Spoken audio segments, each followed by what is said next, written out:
Hey friends, today I'm going to take you through my evening wind-down routine. As a big believer in the power of morning rituals to set the tone for the day, I believe a morning routine actually begins the night before. How I choose to end my days impacts my mood, quality of rest, and overall well-being for the following day. I know that when I start to push off and deprioritize the things that make me feel good and nourished, I'll start to feel down and misaligned. But that's all a part of the human experience. So, what I'm sharing today are the evening practices I keep coming back to that help me feel my best.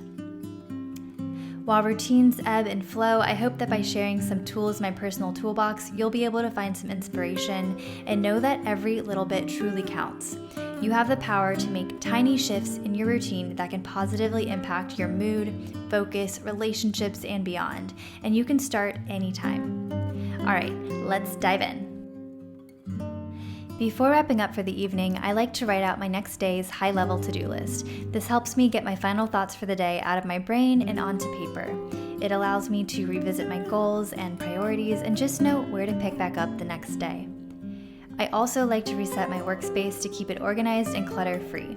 I personally cannot concentrate with the mess surrounding me, so a tidy desk is a non-negotiable for me.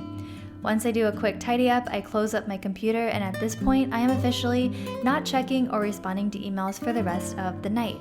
Gotta set the boundaries somewhere, right? Once I finish my work for the day, I like to go outside and get some fresh air. I'll check on my garden, play with my dogs, do some yoga, just something to get grounded and decompress before we cook dinner.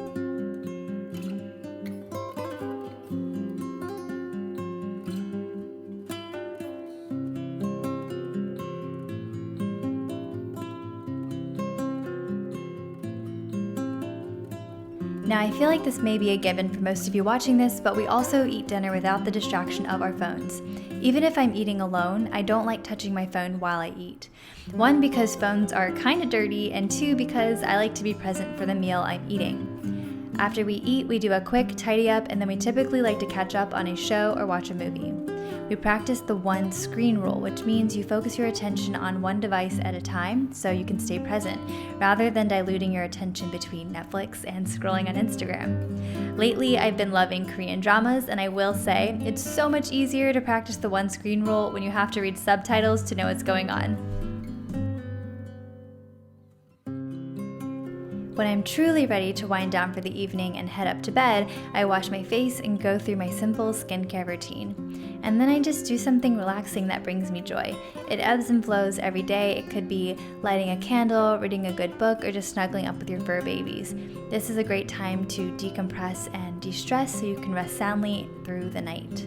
I purposely charge my phone away from my bed because having willpower isn't enough. I need to physically distance myself from my phone so I'm not tempted to scroll. I think we can all agree starting and ending our day with the device in our hand doesn't make us feel good, so the best way to set that boundary is by physically keeping it out of reach. Alright, so that's a glimpse into what my evening routine looks like. There's no right or wrong way to have an evening routine. You just have to find what makes you feel good and honor that. Practice gratitude, set boundaries, and show yourself compassion, because sometimes life gets busy and our routines get pushed to the side. That's okay, life is fluid, but now you have the tools in your toolbox that you can access anytime you feel out of alignment. Sending you all so much love, and I'll see you in the next video. Good night.